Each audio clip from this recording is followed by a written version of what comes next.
Welcome everyone. So today we're going to solve this very nice question where we need to find the cube root of 2.7%. So first let's focus on 2.7%.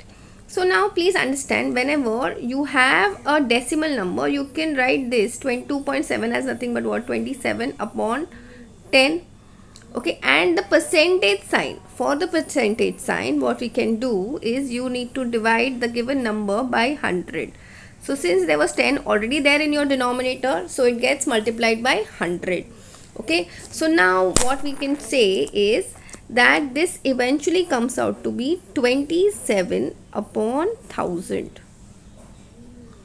Okay, which, since we are trying to find the cube root of this entire thing, this can be written as what, 3 upon 10 the whole raised to 3.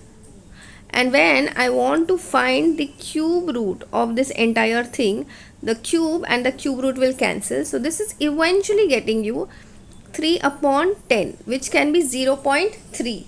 But the problem over here is this answer has a percentage sign in front of it. So now your answer, if it has to be written in percentage sign, means you need to multiply the given answer by 100. So here the tens are cancelling. So basically your answer then comes out to be 30%.